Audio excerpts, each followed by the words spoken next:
This problem is a long list of descriptors of what it means for something to be a function.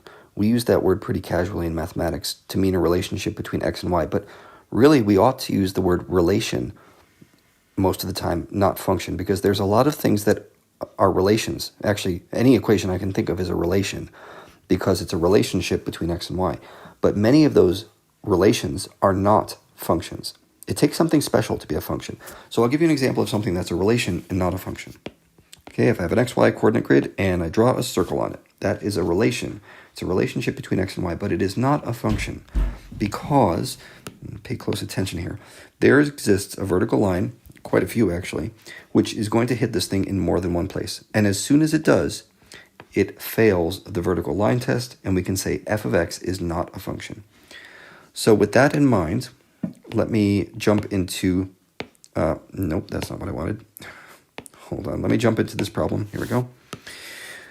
I'm told that a vertical line does not intersect in more than one place. So it passes the vertical line test, okay, by definition. And when you pass a vertical line test, that means f of x is a function.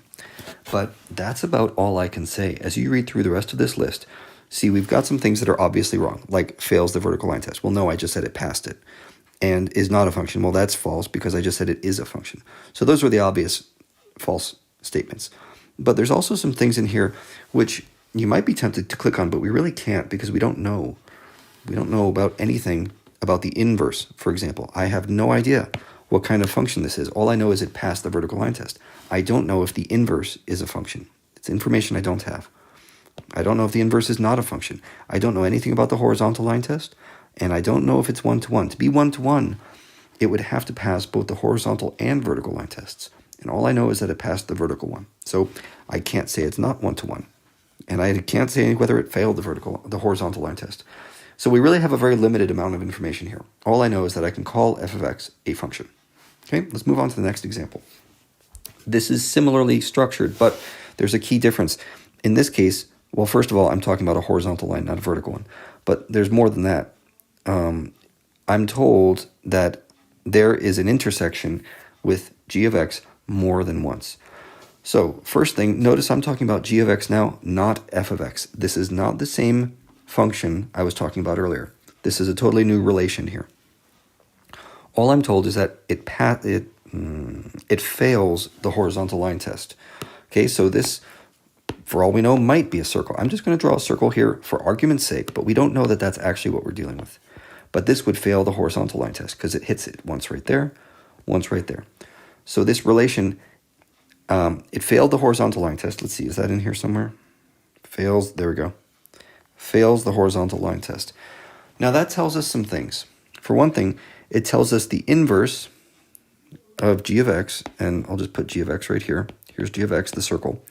It tells us the inverse of g of x is not a function. That's what the horizontal line test is for. Inverse, here we go. Inverse is not a function. And obviously, this next statement is false. I mean, by definition. And so is this one, because I just told you it failed the horizontal line test. Now, all these other statements, to some degree or another, again, we don't have enough information. I can't say anything about whether g of x is a function. I mean, the circle that I drew, it's not a function, but I don't know that that's actually the shape. Okay, all we're told is that it failed the horizontal line test. We're not told anything about the vertical line test. So I can't say anything about the vertical line test. We have to cross all those out. I don't know. I don't know if g of x is a function. Now, when we get to one-to-one, this phrase right here, one-to-one, means something special in mathematics. It means something passes both the horizontal and vertical line tests. So think about this logically. I just failed the horizontal line test. Can I be one-to-one, which requires you to pass both tests? Well, no. Since you failed the horizontal line test, we can say that this is not one-to-one. Okay? So that's about that. Now, you might have a problem where these two were switched. Maybe it failed the vertical line test and passed the horizontal line test. So you'd have to think through the arguments here, but it's kind of the same sort of thing that I've been talking about. Now, in these last two parts, this goes much quicker. Let's examine this. If g of x is the inverse of f of x, then g of x and f of x are symmetric with respect to the line. What line? Okay, remember when we talked about inverses in the last section? Here's a line, and I'm going to put its inverse on here in blue. Looks something like, whoa, that was a badly drawn line. Something like this. Okay, they're symmetric about the line y equals x. In other words, it's like you flipped it over that line diagonally. That's what inverses look like. So that line is y equals x. It's never going to be any of these other things. Those are just tricks. Okay, it's not y equals negative x. It's none of those. It's just y equals x. You flip it over, it's the inverse.